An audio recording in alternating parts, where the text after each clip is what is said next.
Hello guys, Charles here and welcome back to my channel. So today we're going to be discussing how to play over another very simple but essential movement, the 1 dominant 7 4 movement. This is sometimes referred to as a subdominant modulation. In other words, changing key from chord 1 to chord 4 via a dominant 7 chord. This move is present in everything from the blues to rhythm changes, Indiana and hundreds of other standards. Therefore, it's essential that we can play effortlessly over this change and we train our ears to hear all of the possibilities. In this video, I'll show you a few inside approaches and a few outside approaches, but as with any move, it can be interpreted in hundreds and hundreds of different ways. So do let me know down below in the comments how you choose to interpret the 1 dominant 7 4 movement and what your choice of scales and movements would be. It would probably be a good idea, therefore, to go down to the comments and see what other people are suggesting to really amplify the value of this video. I'm going to stick to B flat for all of the examples in today's video because it's jazz.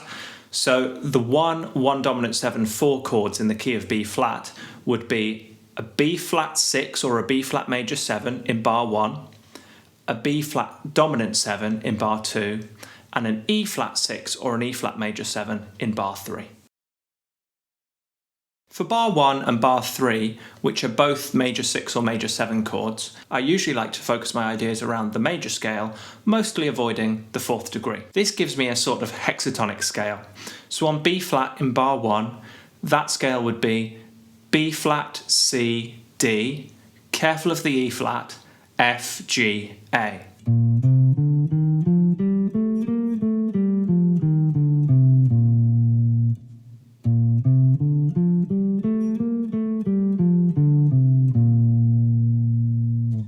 And in bar 3, on the E flat 6 or E flat major 7, that would be E flat, F, G, being careful of A flat, B flat, C and D.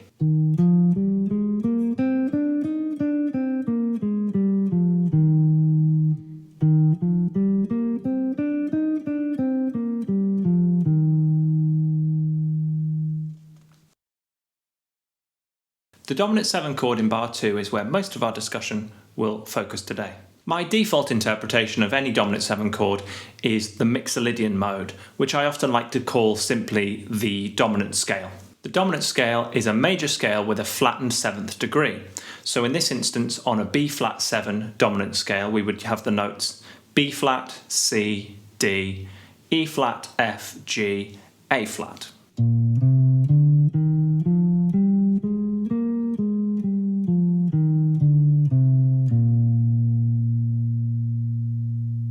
So it's a good idea to make sure that you're comfortable with the major scale and its dominant mode, the dominant scale or the Mixolydian mode, before you try and tackle this subdominant movement that we're covering today. We discussed a progressive approach to learning scales effectively in my recent video 80-20 theory, which you may wish to revisit up here in the cards.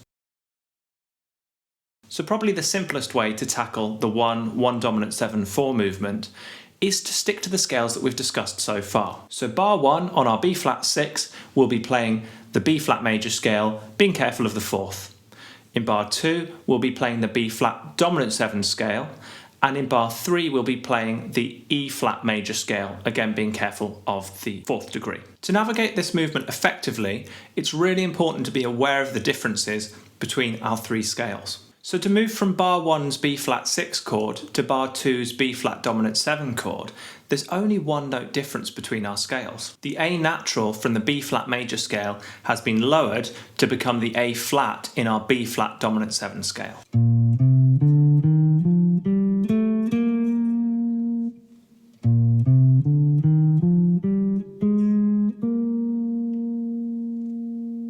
Making sure that we are not only aware of this, but that we build our lines around highlighting this difference is how we start to do what the top players call getting inside the changes. It's by demonstrating this awareness of these tiny changes in tonality that we let the listener and the rest of the band know that we've really got our changes down.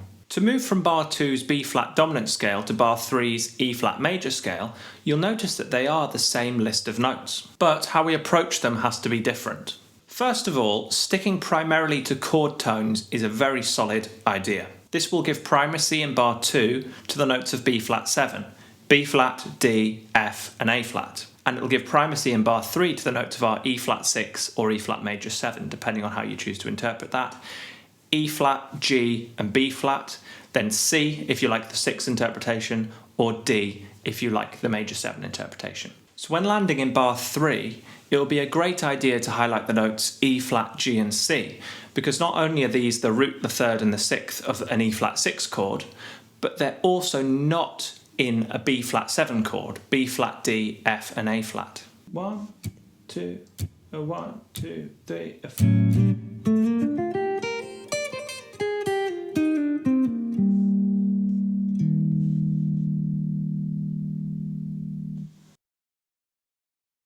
Another simple but effective inside approach, which is often actually spelled out in the changes themselves, is to add the dominant 7 chord's 2 chord before it. This would share bar 2, in this instance making it 2 beats of F minor 7 and 2 beats of B flat 7. Again, simply spelling out the chord degrees of F minor 7, F, A flat, C and E flat is a very solid approach. When moving from the F minor 7 chord to the B flat 7 chord, although the notes of the scale remain the same, our emphasis changes again, focusing on F minor with F, A flat, C and E flat, and on the B flat 7 again, B flat, D, F and A flat. 1, 2, 1, 2, 3.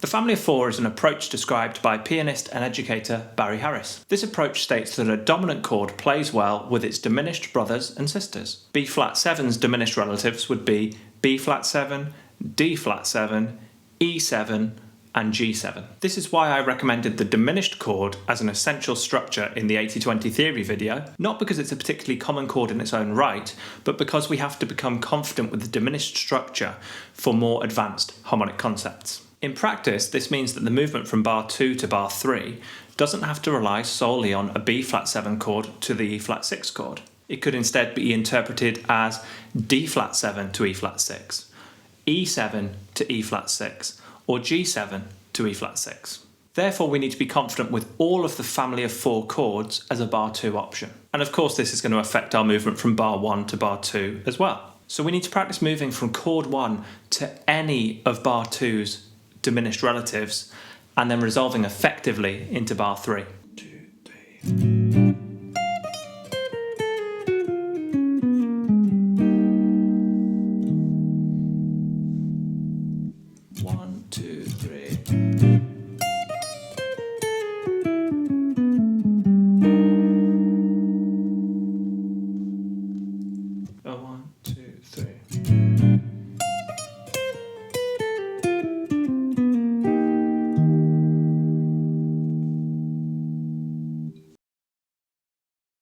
The final approach we'll look at today is to take a well-known progression which lands us very effectively in the key of E flat, the first 2 bars of giant steps. Known as the Coltrane changes, John Coltrane constructed many of his compositions using a mediant relation between key centres. In plain English, that means that he modulated using major thirds as opposed to the family of 4's minor thirds. Or in other words, he used the augmented triad structure rather than the family of 4's diminished 7th structure. So we need a bit of time to achieve the Coltrane changes effectively, as we're now going to have to cram 4 chords into bar 2.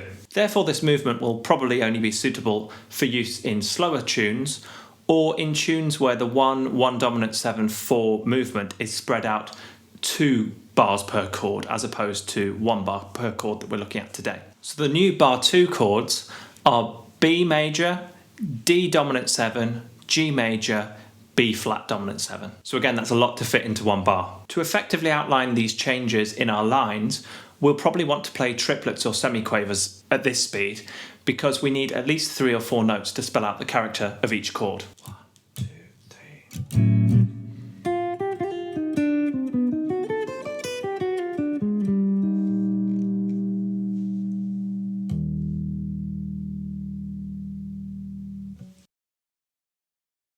So there you have it, the very simple 1 dominant 7 4 movement, which can be interpreted a multitude of different ways.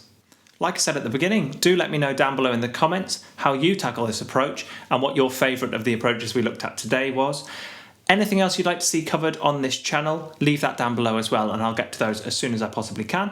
If you did find these ideas useful, then please do give this video a like, subscribe, ding that notification bell, and share with any of your friends who might find this content beneficial. And as always, I hope you're all doing very well, getting plenty of practice in, and I very much look forward to seeing you in the next one. Cheers! Roll up, let me embed a story you'll never forget. A drip, drip, but drowning in debt now. You can't buy your way out, and I heard you find it difficult to cope.